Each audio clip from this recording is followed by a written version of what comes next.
اور واسطے کا ذریعہ ہے، تو جیسے اللہ کی عبادت شروع کر دی ویسے استاد کی وہ سجدہ شروع کر دیا، یہ شریعت کی حدود سے باہر نکل گئے۔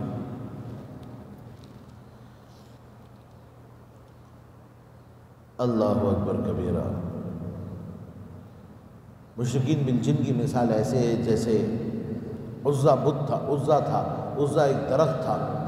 حضرت خالد بن ولید رضی اللہ تعالیٰ عنہ کو آپ صلی اللہ علیہ وسلم نے بھیجا اس کو کاٹنے کے لیے، تو وہاں سے ایک بڑی سری ایک خاتون نکلائی، بڑے بڑے بال والی۔ حضرت نے کلہاڑا لیا، اس کے اوپر حملہ کر دیا، اور جب اس کو اللہ کا نام لے کر 2-3 دفعہ وار کیے تو بدبودار پانی گر گیا، تو دھواں اڑ گیا۔ آپ نے سارے آس پاس کی جتنی بھی درگاہ تھی سب کو گرایا، جلایا، اور جو مجاورین تھے ان کو قتل کر دیا، اور حضرت نبی کریم صلی اللہ علیہ وسلم کی خدمت میں حاضر ہو کر پوری کارگزاری سنی۔ کہتے ہیں آپ نے پوچھا کہ تمہیں ڈر نہیں لگا؟ کہ حضرت آپ پر ایمان لانے کے بعد آپ کس سے ڈر رہا ہے؟ نے فرمایا پتہ ہے وہ کون تھی؟ فرمایا نہیں۔ کہا وہ جنیاں تھی،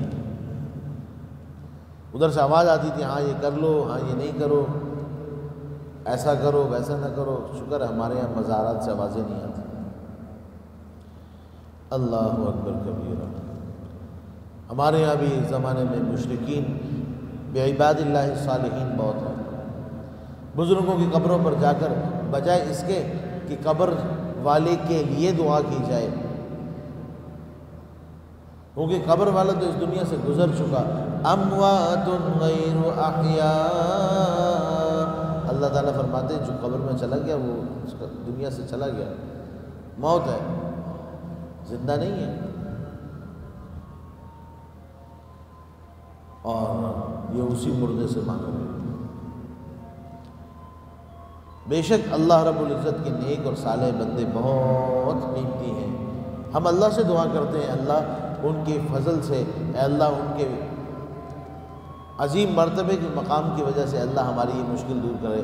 اس کو وسیلہ کہتے ہیں، وسیلہ اسلام میں جائز ہے، لیکن صاحب قبر سے مانگنا شرک ہے۔ بابا میرا یہ کام کرا دے، یہ شرک ہے، اسی کو تو شرک کہتے ہیں۔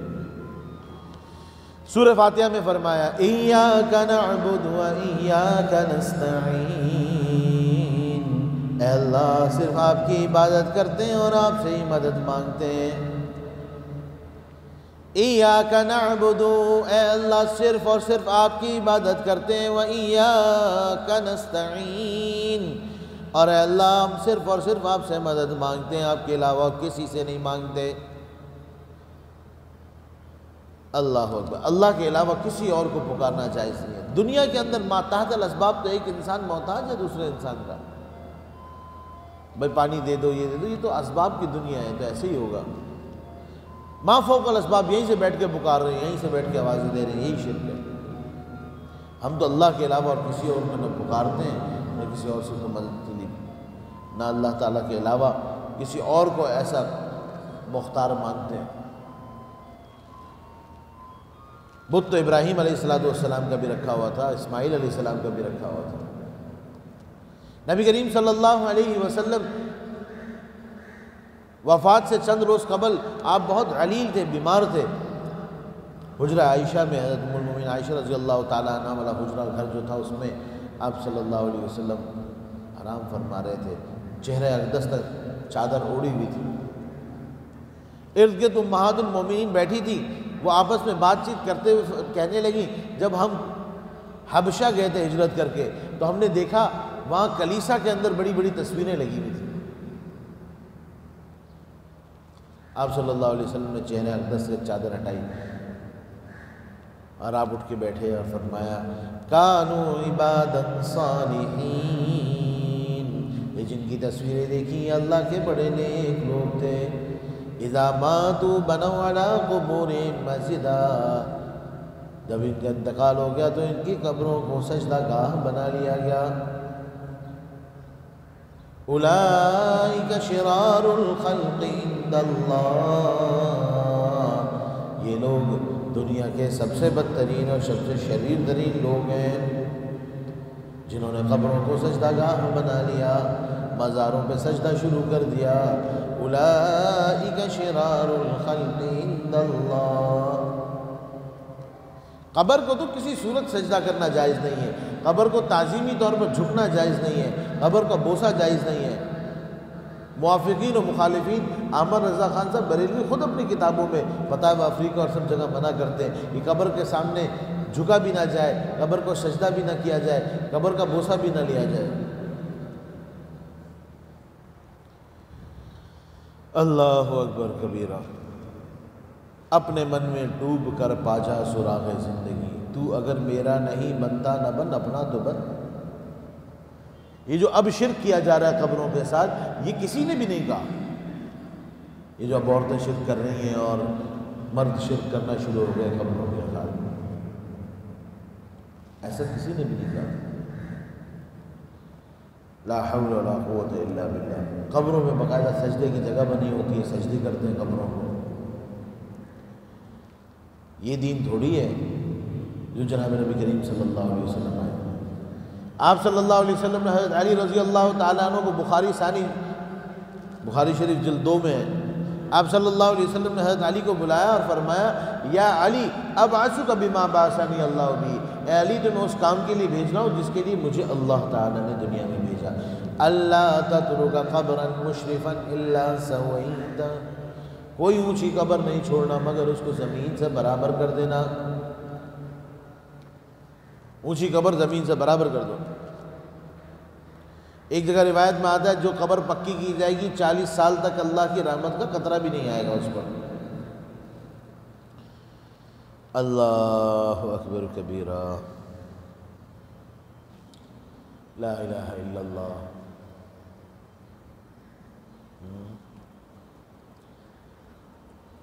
ابھی درس میں آنے سے پہلے میں تھوڑی دیر آرام کر رہا تھا فجر کے بعد، حضرت مفتی صاحب رحمہ اللہ تعالیٰ نے ایک خواب میں دیکھا۔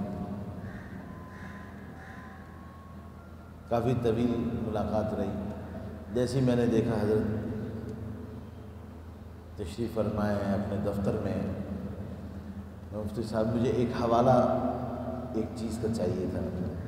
میں پہلے بھی حضرت کی فیض الباری میں وہ حوالہ تلاش کرتا رہا ہوں۔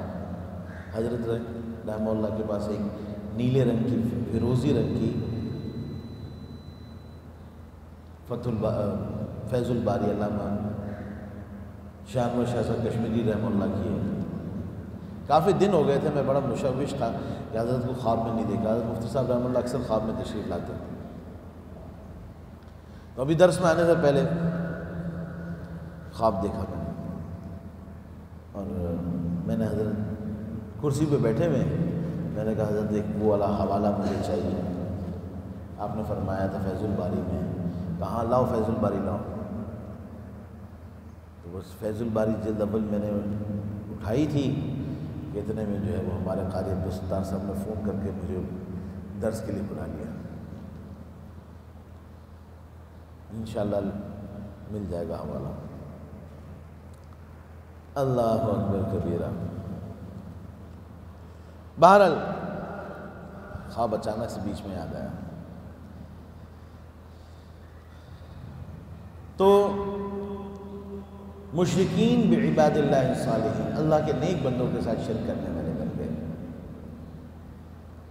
حد سے زیادہ اللہ رب العزت کے بندوں سے محبت کی، اور اس کی وجہ کیا ہوئی؟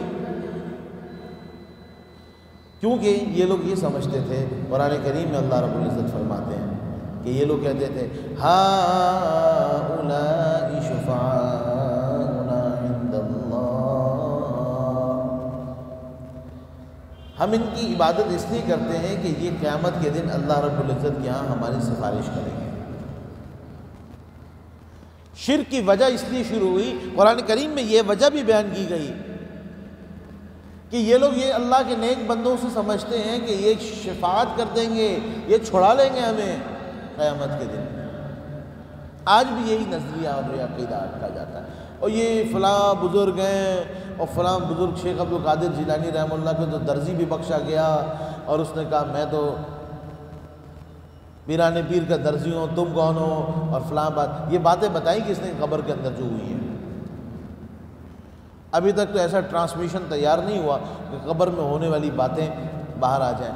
اگر خواب میں دیکھا ہے تو میں نے پہلے بتایا خواب کی اسلام میں کوئی حقیقت نہیں ہے، صرف نبی کا خواب حجت ہے۔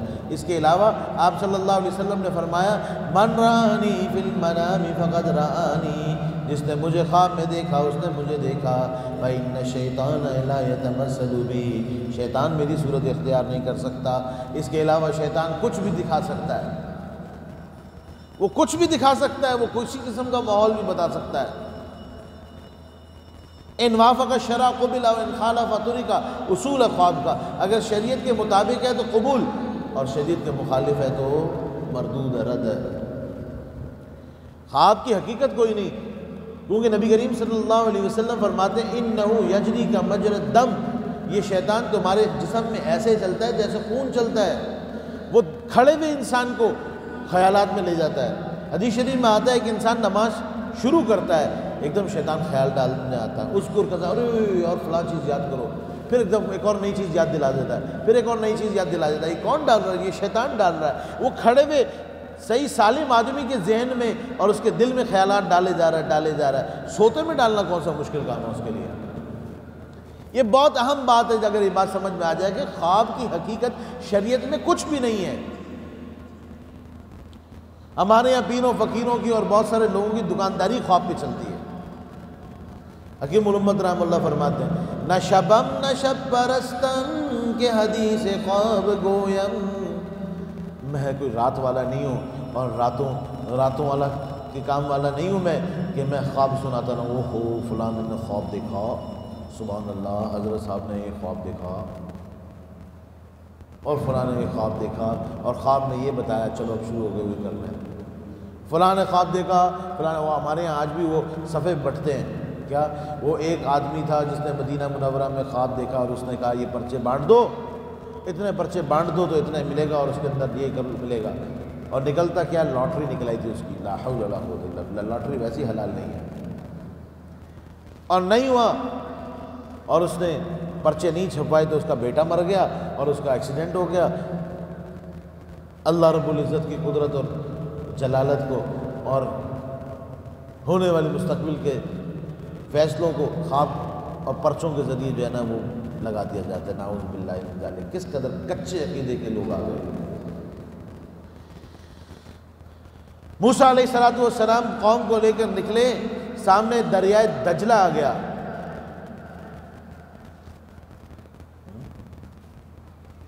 سامنے دریا ہے، بحر قلزم آ گیا، پیچھے فرعون آ رہا ہے۔ قوم نے کہا اِنَّا لَمُدْرَكُونَ، ہم تو مارے گئے۔ موسیٰ آپ لے کر آگئے، دریا میں بحر قلزم میں جائیں گے تو ڈوب کے مریں گے، یہاں کھڑے رہیں گے یا پیچھے جائیں گے تو فرعون ہی آ رہے ہیں مار دیں گے۔ قال کلا، موسیٰ علیہ السلام نے فرمایا ہرگز نہیں، ان معی ربی سیہدین، ہمارے ساتھ ہمارا رب ہے، ابھی راستہ دکھا دیں گے۔ یہ ایمان ہوتا ہے کہ سب راستے بند ہو جائیں پھر بھی مسلمان کا عقیدہ ہو، کلا ہرگز نہیں، ان معی ربی سیہدین، اللہ رب العزت سارے راستے بنانے والے ہیں، اب بھی وہی راستے بنائیں گے۔ نبی کریم صلی اللہ علیہ وسلم حضرت ابوبکر صدیق رضی اللہ تعالیٰ عنہ غار ثور میں ہیں، مشرکین دروازے تک پہنچ گئے اور باہر کھڑے باتیں کر رہے ہیں۔ حضرت ابوبکر صدیق رضی اللہ تعالیٰ عنہ نے عرض کیا اے اللہ کے رسول، اگر انہوں نے اپنے جھک کے پاؤں کی طرف دیکھا تو یہ تو ہمیں دیکھ لیں گے، ہم تو پکڑے جائیں گے۔ اور 100 اونٹ انعام رکھا تھا مشرکین نے آپ صلی اللہ علیہ وسلم کی اوپر۔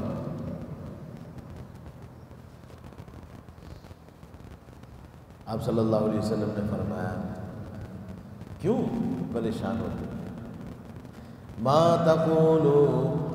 تقول فی اثنین اللہ ثالثہما، قال اللہ ثالثہما، آپ ان دو کے بارے میں کیا کہتے ہیں جن کا تیسرا اللہ ہو؟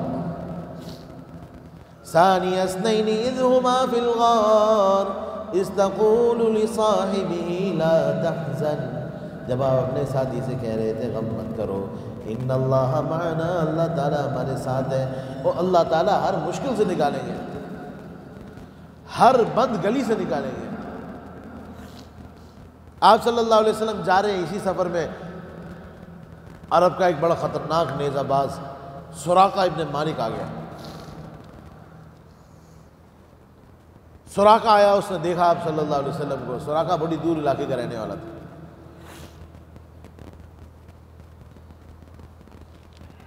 آپ صلی اللہ علیہ وسلم کو دیکھ لیا، آگے بڑھنے لگا، زمین پھٹ گئی، دونوں گھوڑے کے اگلے دونوں پاؤں زمین میں دھس گئے۔ سراقہ نے کہا معذرت چاہتا ہوں، معاف کر دیں، معاف کر دیں، غلطی ہو گئی، 100 اونٹوں کی لالچ میں آیا ہوں۔ آپ نے فرمایا معاف ہو۔ زمین پھٹ گئی، گھوڑے کے پاؤں نکل آئے، پلٹ گیا، پھر دل میں آیا 100 اونٹ زندہ یا مردہ آپ صلی اللہ علیہ وسلم کو کسی بھی صورت میں لے کر آئیں گے۔ آپ صلی اللہ علیہ وسلم حضرت ابوبکر نہتے جا رہے ہیں، کوئی ہتھیار نہیں ہے، یہ نیزہ لے کے نکلے ہیں۔ پھر پلٹ کے آئے، آگے بڑھے، گھوڑے کے پاؤں پھر دھس گئے۔ یہ اللہ کی مدد ہے، یہ اللہ پر یقین رکھو، سارے دنیا کے دشمن زیر ہیں۔ سراقہ نے کہا معاف کر دیں، پھر غلطی ہو گئی، نیچے اترا، کہا مجھے یقین ہے کہ ان قریب آپ کی حکومت سب جگہ پھیل جائے گی، مجھے اور میرے قبیلے کو امان دے دیجیے۔ آیا قتل کے لیے، آیا انعام کی لالچ میں، سمجھ میں آ گئی او ہو یہ پیغمبر علیہ السلام، یہ کوئی اور ہستی ہے، ان کا کوئی کچھ نہیں بگاڑ سکتا۔ زمین پھٹتی ہے، میرے گھوڑے کے پاؤں اندر دھس جاتے ہیں، ہل نہیں سکتا ہوں میں۔ ان کی پیغمبری اور ان کی نبوت اور ان کی حکومت رکنے والی نہیں ہے، آپ مجھے اور میرے خاندان کو امان دے دیجئے، میرے قبیلے کو امان دے دیجئے۔ آپ صلی اللہ علیہ وسلم نے حضرت ابوبکر صدیق رضی اللہ تعالیٰ عنہ کو حکم دیا، ایک چمڑے کے اوپر لکھ کے دیا گیا کہ سراقہ اور اس کو امان دی جاتی ہے، اور آپ نے فرمایا میں تمہارے ہاتھ میں کسریٰ کے کنگن دیکھ رہا ہوں۔ چلے گئے۔ حضرت عمر رضی اللہ تعالیٰ عنہ کے زمانے میں یہ علاقہ فتح ہوا ان کا، مسلمان فوج آ گئی۔ سراقہ نے کہا اچھا آگے مسلمان، لے آؤ مجھے بھی، مسلمان ہو گئے تھے، آگے حضرت عمر رضی اللہ تعالیٰ عنہ کے پاس، کہا آپ کو پتہ ہے مجھے نبی کریم صلی اللہ علیہ وسلم نے امان دی ہے؟ کہا میرے علم میں ہے، لیکن میں تبرک کے لیے وہ خط دیکھنا چاہتا ہوں، وہ تحریر دیکھنا چاہتا ہوں جو آپ صلی اللہ علیہ وسلم نے اس پر تحریر کر کے دی تھی۔ سراقہ نے منگوایا کہ وہ فلاں بکس لے کر آؤ، اس میں بڑے احترام سے وہ چمڑا رکھا گیا تھا، اس جس کے اندر آپ صلی اللہ علیہ وسلم نے لکھوایا تھا کہ سراقہ اور اس کے قبیلے کو امان دی جاتی ہے۔ حضرت عمر رضی اللہ تعالیٰ رو پڑے، اس کو اٹھایا، چوما، اپنی آنکھوں سے لگایا، اور جب کسریٰ کو فتح کیا تو یہ واپس آئے، آپ کو پتہ ہے نبی کریم صلی اللہ علیہ وسلم نے فرمایا تھا میں تمہارے ہاتھ میں کسریٰ کے کنگن دیکھ رہا ہوں۔ کسریٰ بادشاہ تو اس نے بڑے بڑے سونے کے کنگن پہنے ہوتے تھے، کڑے۔ حضرت نے فرمایا بالکل وعدہ کیا تم سے، لاؤ بھائی خزانے سے کسریٰ کی کنگن لے کر آؤ۔ کسریٰ کی کنگن آپ صلی اللہ علیہ وسلم نے اس کو دینے کا بشارت دی تھی، اس کو دیں گے، اسی کا حق ہے۔ ہم اپنے محبوب کی بات کی پوری لاج رکھیں گے۔ صحابہ کرام ایسے نہیں تھے، آپ صلی اللہ علیہ وسلم کی ایک ایک بات کی بڑی قدر کی۔ ایک موقع پر ایک عورت آئی آپ صلی اللہ علیہ وسلم کی بات، آپ نے فرمایا اگلے سال آنا تو میں دے دوں گا۔ کہا حضرت میں اگلے سال آئی اور آپ نہ ہوئے تو پھر کیا کروں گی؟ آپ نے فرمایا یہ ابو بکر ہے، یہ دے گا۔ ان کو پتا تھا آپ کے امتی آپ کی بات پر جان نشاور کرنے والے ہیں۔ اللہ اکبر کبیرہ۔ ایسے نہیں، اللہ رب العزت نے فرمایا آمنوا کما آمن الناس، ایسے ایمان لاؤ جیسے یہ لوگ ایمان لے کر آئے۔ بہرحال اس زمانے میں شرک 4 طرح کا تھا، کواکب کے ساتھ، جنات کے ساتھ، ملائکہ فرشتوں کے ساتھ اور عباد اللہ الصالحین اللہ کے نیک بندوں کے ساتھ ہوتا تھا۔ پھر شرک کی دو قسمیں، شرک اعتقادی اور شرک عملی۔ شرک عملی وہ جو عملی طور پر شرک کیے جائیں، اور اعتقادی وہ ہوتا ہے جس کے اندر انسان کے عقیدے بھی خراب ہوں۔ شرک اعتقادی تو انسان کا ایمان لے ڈوبتا ہے، عملی گناہوں کا بھی مرتکب کرتا ہے۔ شرک عملی اس کو کہتے ہیں یہ فلاں رنگ پہننے سے ایسا ہو جاتا ہے، فلاں کام کیا تھا نا اس لیے اب یہ نقصان ہو گیا۔ چیزوں کو مختار سمجھا جائے، او ہو اس نے کاٹی لگا دی اس لیے ہو گیا، وہ کالی بلی گزر گئی اس وجہ سے حادثہ ہو گیا۔ چیزوں کو، اللہ رب العزت کو نہیں بلکہ چیزوں کو مختار اور جس کو کہتے ہیں مصر اثر انداز سمجھا جائے۔ جس کے بچے کا انتقال ہو جائے اس کو منحوس عورت سمجھا جائے، اس طرح کے جس کا شوہر کا انتقال ہو جائے اس کو اپنے گھر میں نہ آنے دیا جائے، بیوہ جو ہے وہ منحوس ہے، یہ شرک عملی ہیں سارے۔ اللہ اکبر۔ پھر شرک 4 طریقے سے کیا جاتا تھا۔ شرک فی دعا، جیسے اللہ سے دعا کرتے ہیں ایسے اللہ کے غیر سے بھی دعا کرتے تھے۔ شرک فی تصرف، جس طرح سمجھتے ہیں کہ تصرفات اللہ تعالیٰ کرتے ہیں، اللہ کے علاوہ بھی کرتے ہیں۔ ہمارے ایک بڑے اچھے دوست ہیں بریلوی مسلک کے، آتے ہیں لیکن علمی مزاج کا آدمی ہے۔ مجھے سنانے لگا کہ میرے کاروبار بڑا خراب تھا، یہاں ایک بڑی مسجد ہے کام میں وہاں گیا ہوا تھا، میں نے وہاں ساتھی سے بات ہو رہی تھی تو میں نے ان سے کہا یار اس طرح حالات بہت خراب ہیں، دعا کرو۔ تو مجھے اس نے کان میں کہا تم نہ ہر جمعرات کو 11ویں والے پیر کی نیاز دیا کرو۔ تو میں نے پوچھا کیوں؟ کہا اصل میں نا رزق کے معاملات ان کے پاس ہیں۔ تو کہا میں نے ان سے پوچھا اچھا ان سے پہلے کس کے پاس تھے؟ ان سے پہلے کس کے پاس تھے؟ یہ تو 500 صدی ہجری کے بزرگ ہیں، شیخ عبد القادر جیلانی رحمۃ اللہ 600 کچھ میں انتقال ہوا ہے۔ ان سے پہلے کس کے پاس تھے؟ کہا وہ مجھ سے بہت سخت ناراض ہو گیا۔ کہا ہمارے یہاں بھی لوگ ایسے بڑے ٹیڑے پیڑے ہیں، بغیر دلیلوں کے بات کرتے ہیں۔ تو ہم اعتکاف میں بیٹھے ہوئے تھے، یہیں پہ آگے اس نے واقعہ سنا ہے۔ تو بعض لوگ تصرفات سمجھتے ہیں، بیٹا دینے والا فلانا ہے اور عزت دینے والا فلانا ہے، مالی تنگی دور کرنے والا وہ فلاں بزرگ ہے، اور فلاں کام کرنے والا فلاں بزرگ ہے، فلاں چیز فلاں کے تصرف میں۔ یہ سب شرک کے تصرفات ہیں۔ اللہ رب العزت کی تصرفات کے اندر کسی غیر اللہ کو شریک سمجھنا یہ شرک کے تصرف ہے۔ کبھی کہتے ہیں زمین و آسماں تیری معین الدین اجمیری، اللہ تعالیٰ فرماتے وَلِلَّهِ مُلْكُ السَّمَاوَاتِ وَالْأَرْضِ، سارا نظام ساری کائنات اللہ رب العزت کی ہے۔ آج قرآن کریم نہ پڑھانے کی وجہ سے سارا شرک اور سب کچھ مصیبتیں آئی ہیں۔ قرآن کریم پڑھتے نہیں ہیں، پڑھاتے نہیں ہیں، جو بھی عقیدہ بنا دیتے ہیں لوگ اس کو مان لیتے ہیں، نعوذ باللہ من ذالک۔ پھر شرک فی العبادہ ہے اور شرک فی العلم ہے۔ عبادت کی جاتی ہے، نظر و نیاز کی جاتی ہے۔ خلاصۃ الفتاویٰ میں الا ان النظر عبادۃ والعبادۃ لا تکون الا للہ، یہ نظر و نیاز جو ہوتی ہے یہ عبادت ہوتی ہے، اور عبادت اللہ کے علاوہ اور کسی کی نہیں کی جاتی۔ لیکن آج فلاں کی نیاز ہے، آج فلاں کی نیاز ہے، نیاز اللہ ہی کی ہوتی ہے، ہاں اس کا ثواب کسی کو دیا جاتا ہے۔ اے اللہ اس کا ثواب حضرت حسین رضی اللہ تعالیٰ عنہ کی روح پرفتوح کو بخش دیجئے، یہ صحیح ہے۔ کہتے جی اللہ کو تو نیاز کی ضرورت نہیں ہے، اللہ کو تو بے شک نیاز کی ضرورت نہیں ہے، ہماری عبادت کی بھی ضرورت نہیں ہے۔ اللہ رب العزت کو تو ہمارے روزوں کی بھی ضرورت نہیں ہے، پھر چھوڑ دو گے کیا روزے اور نمازیں؟ ہمارا فائدہ ہے۔ اللہ اکبر کبیرہ۔ اسلام میں ان تمام شرکوں کی اور ہر طرح کی قسم کی نفی کی گئی۔ دعا، تصرف، عبادت اور علم صرف اللہ رب العزت کو ہے، اللہ کے علاوہ کوئی نہیں جانتا۔ وَلِلَّهِ غَيْبُ السَّمَاوَاتِ وَالْأَرْضِ، اور اللہ ہی کا ہے غیب آسمان و زمین کے کا جتنا بھی ہے سب اللہ تعالیٰ جانتے ہیں، اور ان کی تفصیل سے ان ساری باتوں کا رد پورے قرآن کریم میں فرمایا گیا۔ تو میں نے بتایا 4 طرح کے مشرکین تھے، مشرکین بالکواکب، ستارہ پرست، جنات اور فرشتوں والے، اور اللہ کے نیک بندوں کے ساتھ شرک کرنے والے، اور پھر 4 طرح کے عملی طور پر کام کرتے تھے، دعا، تصرف، عبادت اور علم کے اندر شرک کرتے تھے۔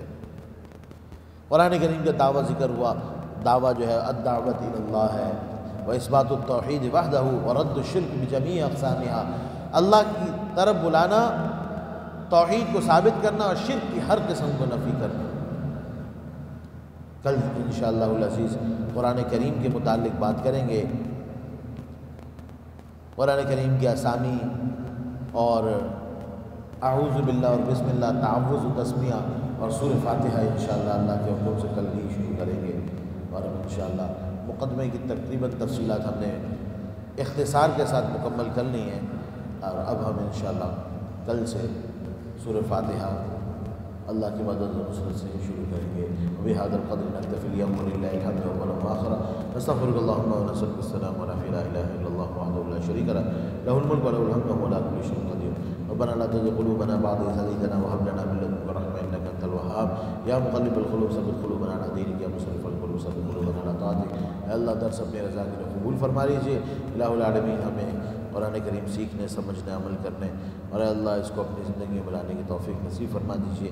جتنے سننے والے حاضرین و حاضرات ہیں قرآن کریم اور تفسیر کو سننے والے، اللہ ان کے تمام ضروریات اور حاجات اپنے خزانہ غیب سے پوری فرما دیجیے۔ مدرسے کی بچیوں کی مدرسے کی چھت ڈلنے والی ہے، دعا کریں اللہ تعالیٰ خزانہ غیب سے بندوبست فرمائے، اور جلد از جلد رمضان المکمل مبارک سے پہلے چھت کا انتظام اور اس کی بھرائی کا کام مکمل فرمائے۔